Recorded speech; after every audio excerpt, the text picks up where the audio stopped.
Bon, je vais parler français, vous allez mieux comprendre. Quand on a envahi l'Algérie en 1830, on était quoi? Des humanistes. Écoutez Jules Ferry, son discours à l'Assemblée.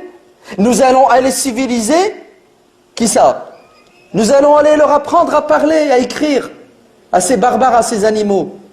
L'armée de Napoléon, quand elle a débarqué en Algérie, 80% de notre armée française ne savait ni lire ni écrire, c'était des paysans.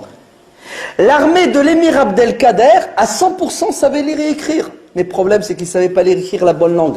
Ils savaient lire et écrire l'arabe. Donc Jules Ferry a dit, on va leur apprendre l'alphabet. Lorsque l'émir Abdelkader s'est battu contre des gens qui envahissent son pays, on l'a traité de quoi? De terroristes.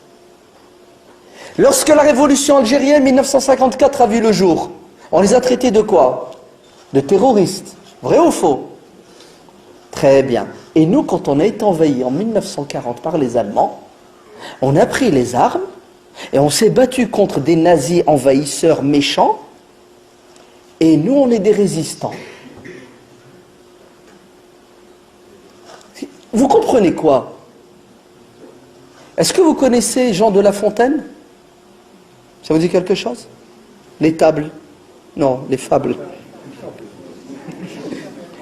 Le loup et l'agneau. Tout dépend dans quel camp vous êtes. Tout simple. Tout dépend dans quel camp vous êtes.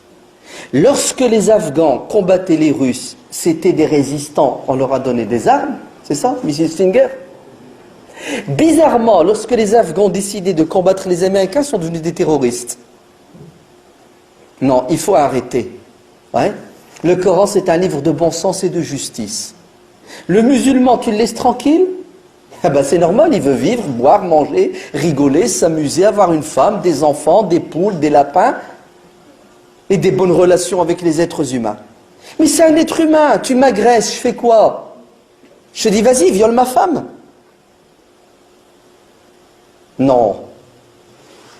Il ne peut y avoir de paix sur terre s'il n'y a pas de justice. Vous entendez? Pas de paix s'il n'y a pas de justice. Et la justice est la même pour tout le monde. Pourquoi elle serait différente quand c'est en Amérique centrale? Ouais.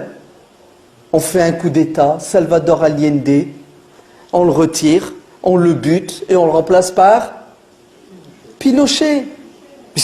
On se fout de quoi là? Non, ça dites-le à quelqu'un qui n'a pas fait de l'histoire. D'accord? Un cancre qui est allé à l'école et qui n'a pas appris ses leçons. Non, non, le Coran, ce n'est pas un livre qui appelle à la guerre. Le Coran, c'est un livre de paix qui appelle à la paix, à la justice. Et la guerre, c'est un moindre mal. Quand elle est imposée, tu te défends. Et combattez ceux qui vous combattent et ne transgressez pas. Ceux qui vous combattent pas, ne les combattez pas. Ceux qui vous combattent, combattez-les en respectant les conventions de Genève. C'est tout. C'est humain, c'est naturel, c'est logique.